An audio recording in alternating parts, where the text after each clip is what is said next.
Fast action, powerful magic, and the world to save are just some of the things that you can do in Immortals of Aveum. And with so many combos, things to upgrade, and enemies to take on, here are some of the biggest tips that I wish I knew before playing. Also, big thanks to EA for sponsoring today's video. Immortals of Aveum is a high-energy, single-player FPS developed by Ascendant Studios, and you can check it out right now using my links down below. Now, this is a game of vibrant colors, and you will need the right weapon for the right job, so always use the right magic type against the enemies you encounter, especially those who conjure protective barriers.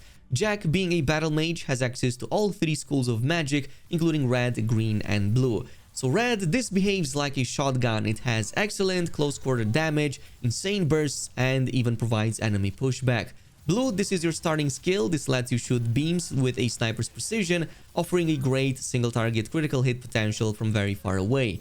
Meanwhile, green, think of this as a machine gun, high rate of fire, fully automatic, large magazine, good precision, but low per bullet damage. So whenever you see an enemy using shields of different colors, always try to match that color with the magic that you use. This is going to let you break them much faster. Once down, from this point on, you can just switch to whatever you want and deal the most amount of damage. It's also smart to take advantage of vulnerabilities, especially some of these Colossus enemies you get to encounter later on. If you knock them down, this exposes their magical core, and from this point on, you're going to want to focus all your damage on that.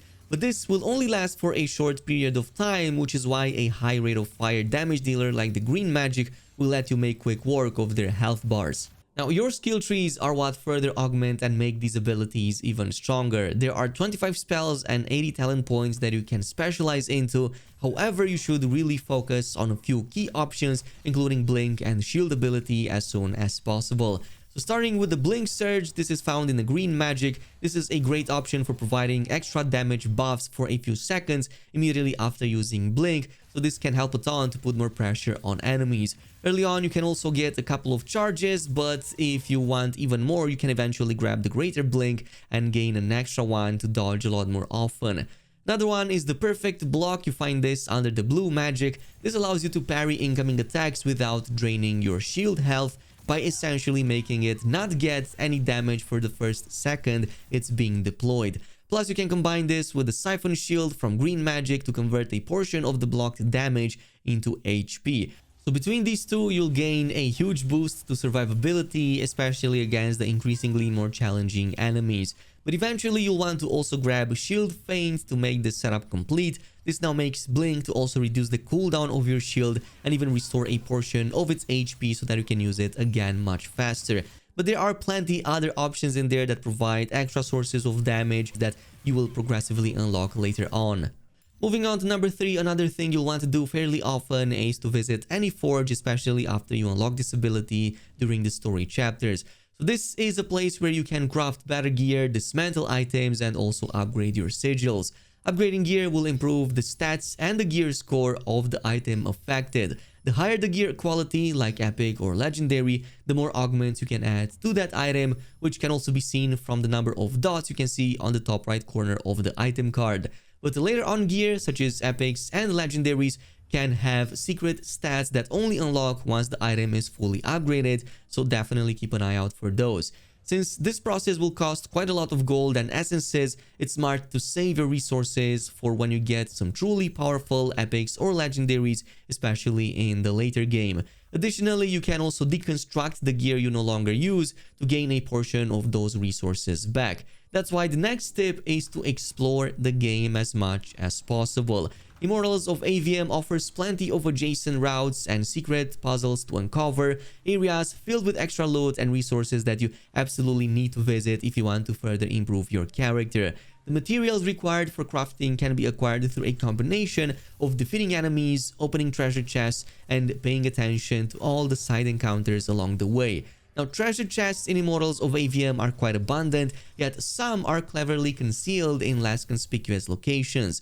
So definitely keep an eye out, especially for the golden chests. These provide some of the best loot out there, and you can also check how many you have found in each map by just consulting the map menu. But there are many other encounters and random puzzles that you can find in literally every area, so exploration is totally worth it.